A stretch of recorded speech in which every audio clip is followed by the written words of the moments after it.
So this morning, I'm delighted to be with Chris Porter. Chris, who I've been introduced to mostly through people come to my networking events, and Chris' name popped up. And I'm really delighted that Chris is speaking in September. So Chris, your background is quite diverse. It's not just a straightforward route into property, recording plus mechanics, and then moving into property after an inspirational event put on by a local chamber of commerce. So how would you describe yourself? I noticed you use the word entrepreneur a lot. Is that the best description for yourself, an entrepreneur? Yeah, I know. I think so, and I think that's a word which is very very synergetic with what we're doing in property, really, because everyone who's involved in property really is solving some kind of problem for someone somewhere down the line. And I think having done years and years as an entrepreneur outside of property, it was very refreshing to kind of come into this property community and essentially find a bunch of entrepreneurs around you who could understand your thinking because they thought in the same way, and who could, help and support you in that respect.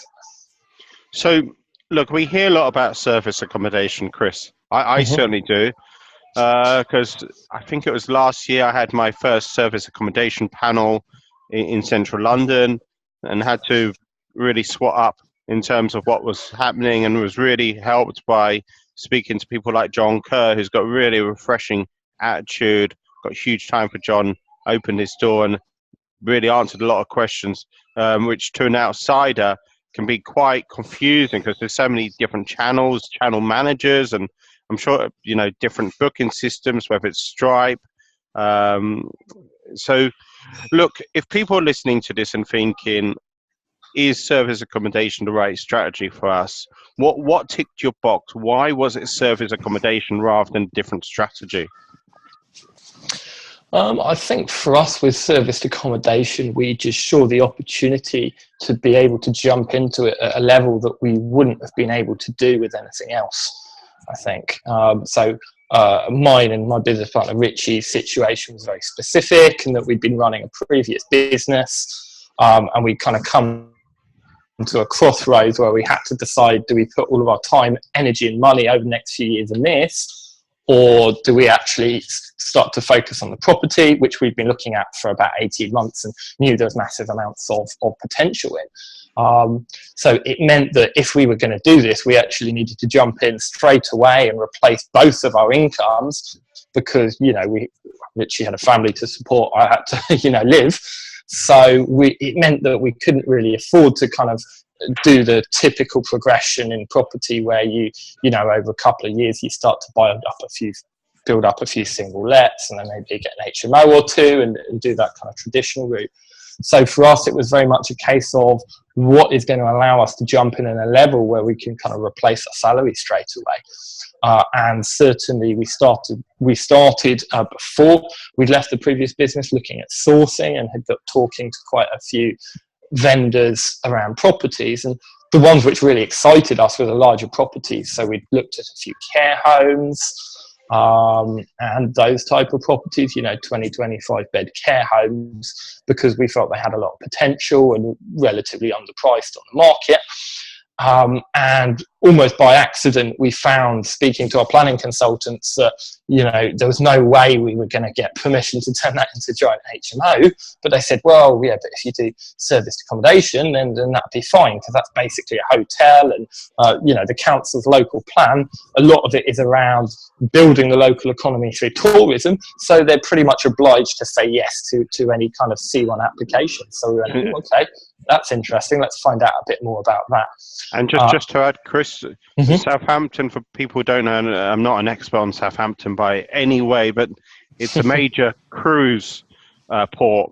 So that's one of the major activities in terms of Southampton, in terms of, I don't know how many people leave every year. I don't know what the stats are, but I'm sure it's thousands, if not tens of thousands or hundreds of thousands of people who take cruises every year. Maybe that's not the whole of Southampton by any stretch, but that's an important part of the Southampton arena. So In a way, you're quite lucky where you're based, but I'm sure you looked at the demographics before moving into that particular industry as well. Yeah, and I think every area has its own opportunities. I think particularly in property, there's very much a grass is greener syndrome. So you have people up north who are kind of looking at some of the opportunities going, wow, that's amazing, you can do this, you can do that. And you know, at the same time, you've got people in Southampton going, wow, I really wish it was, you know, I could buy an HMO for 100k and this type of thing. And really, I think I think getting strategy right is really important, because you have to be able to achieve what you want to out of property.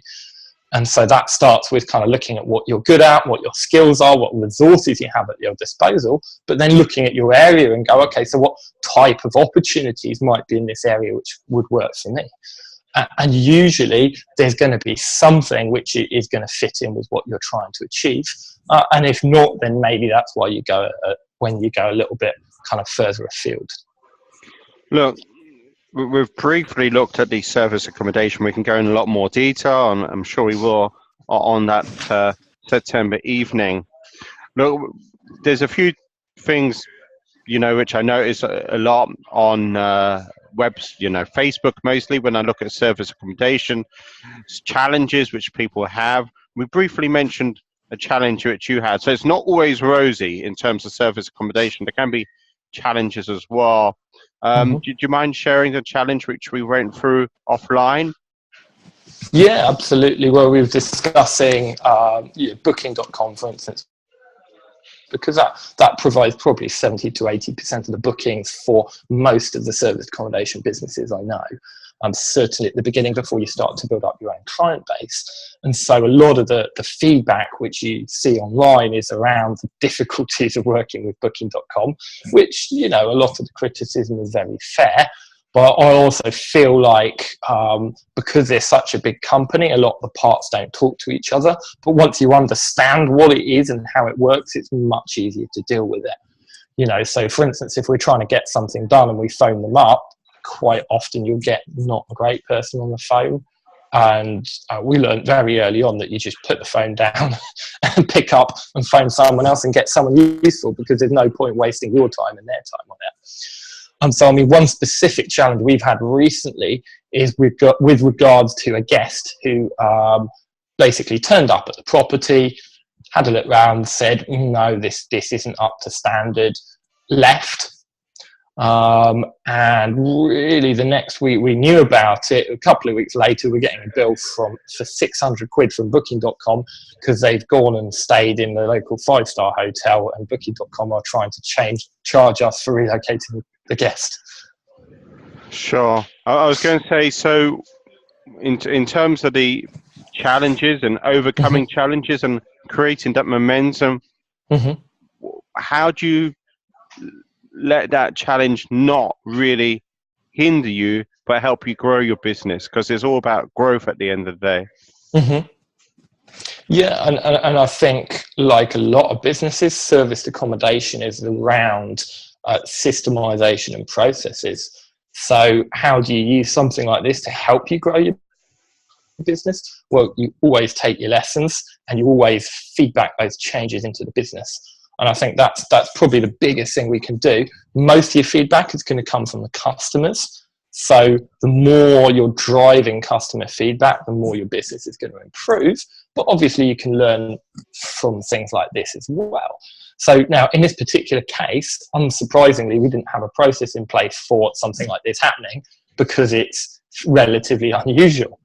However, thankfully, our property manager was extremely on the ball, because the first thing they did was get over to the property, have a quick look around just to check we hadn't missed anything, and took a number of photographs and videos of the property to kind of demonstrate the existing condition. Yeah, now, if we hadn't have done that, then I don't think we'd have been able to successfully argue with booking.com exactly where they should be putting their £600 invoice. Yeah. However, in this particular case, like I said, we did that, and that's kind of come through and been successfully appealed. So what that then means is that's an opportunity for us to say, okay, we know what we do in this situation in future. We do this, this, this, and this. We record it here. We now preempt it, so we send it straight over to Booking.com to say, look, this is not, this is not an acceptable complaint in our views. We don't want the guest relocated, and we strongly suggest that you look at the evidence that says that you shouldn't be relocating them. Because Booking.com's default position in these cases is usually to relocate the guest and make you pay for it. So, Chris, we've looked at Booking.com. Some people will be looking at other channels as well, like Airbnb. It's interesting you said 80% of the people you know, I don't know if I've quoted you correctly, but use Booking.com as their primary resource rather than the likes of Airbnb. So we're going to go through lots of technicals, I'm sure, on the evening about what payment methods you use as well, because I noticed there's a lot of talk about Stripe and being one of the major payment methods. What would your 3 sort of like short top tips be for people listening to this video thinking, look, is service accommodation the right strategy for us? And how can they go to the next level as well? So what 3 things would you suggest? Okay, well, I think the first thing is that you might not want to start a serviced accommodation business. So you think, okay, serviced accommodation isn't for me. Because let's be realistic, this isn't a property strategy, it is a business. And there's a lot of moving parts to successful serviced accommodation business. Now, just because you don't want to start a business doing serviced accommodation doesn't necessarily mean that it might not fit into your strategic plans. So if you're a developer, it might be that you look at developing units out, holding them, and putting a professional management company in place so that you can kind of benefit from serviced accommodation, but without having to kind of build that whole business around it. It might be that you're a buy-to-let landlord and maybe you want to kind of refinance a couple of properties onto something which will allow you to do serviced accommodation and either, again, use a professional management company or maybe do a joint venture with someone to operate it for you, that kind of thing. There's a lot of different ways that you can structure deals in and around serviced accommodation, and they don't all involve you, like I say, having to learn a whole new area, having to put teams in place, deal with telephone payments and that type of thing. Sure. So that I think is one of the critical things around it. The second thing I would say is to always bear in mind all the benefits around serviced accommodation. So cash flow is probably the one which gets talked about the most. But what people don't see is that a lot of areas, the cash flow is actually relatively marginal. It can work brilliantly when you're on a couple of units, and so you're staying below the VAT threshold. But as soon as you start to scale that up, the VAT can have a very, very major impact on your profit. So it can be that in a lot of areas, it's actually quite hard to make it particularly profitable. So what you then need to be looking at is what are some of the other benefits involved. And there are some very, very large tax benefits around serviced accommodation, particularly when you look at the interest rate relief changes which have come in, known as Section 24. That's fairly major because obviously there's quite a lot of large landlords who are really worried about the impact that that's going to have on their portfolios. And serviced accommodation is a brilliant way to actually kind of sidestep those changes. And of course, there's no objection from HMRC because they're the people who put these schemes together in the first place. So the final tip I'd probably give would be that, as I mentioned before, serviced accommodation is a business, and businesses revolve around a lot of things. But I think the key points for me are getting the strategy right, making sure that you're testing before you scale up. I mean, we tell people about something called the build, test, and scale model. So that you're not going out and getting like 50 units on day one. You're saying, okay, I think, 2 beds in Brixton are going to work. So I'm going to get a couple of units, test that. And over the course of 6 to 12 months, if that performs successfully, then I'll go and scale up the business at that point, but not just jumping in and taking huge risks with models that you don't necessarily know are going to work. And then on from there, making sure that you kind of systemize that business, because the more systemization you have in place, the more repeatable results are going to be, the more profitable the business is, because the lower your costs are going to be as well. Chris, I just want to say a huge thanks for taking time out this morning. Yeah, no Look, problems. people will catch up with you in September in central London, 21st of September. It's in a really easy venue. It's next to the Shard, ticketed event. Chris, now for people who don't want to wait till the 21st of September, they want to connect with you. What's your preferred method of communication? Facebook?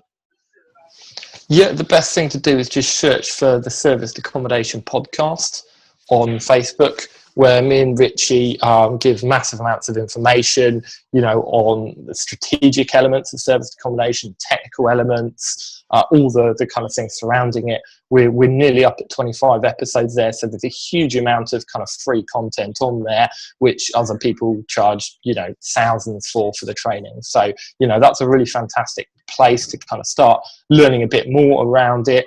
And of course, if you want to connect personally, then you can find me very easily on there.